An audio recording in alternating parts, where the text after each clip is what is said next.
সমস্ত মশলাগুলো এবার একটু ভাজা হবে।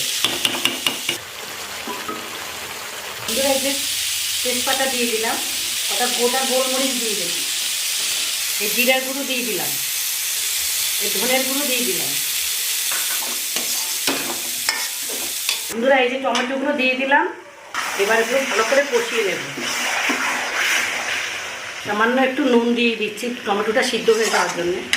এবার আমি আস্তে আস্তে করে অল্প অল্প করে দিয়ে কষিয়ে নেব। বন্ধুরা এই যে বড় কড়াই বসিয়ে দিলাম, এবার সবগুলোকে ভেজে আলাদা আলাদা করে নিয়েছি, একসঙ্গে করে নেব। রাঁধুনি দেব, সব সবজিগুলোকে একসঙ্গে করে নেব।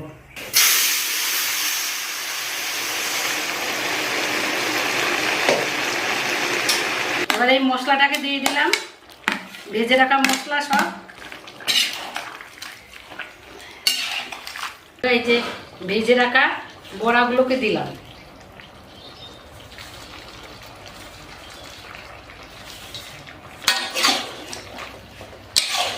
ইঁচড়গুলো ভেজে রেখেছি, ইঁচড়গুলো দেবো এবার।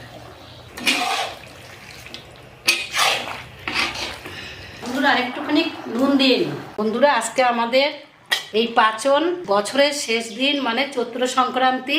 এটা আমাদের প্রভাবশালী একটা দিন। আপনারা এইভাবে আপনারাও করবেন। আমি হয়তো আপনাদেরকে সামনে এনে আদর আপ্যায়ন করতে পারবো না, কিন্তু এটা আপনাদেরকে আমি কষ্ট করে দেখিয়ে দিচ্ছি, আপনারাও করবেন। এটা কোনো খারাপ জিনিস নয়, সাইড এফেক্ট নেই। এটা হচ্ছে মানুষের একটা সুন্দর শরীর সুস্থ রাখা।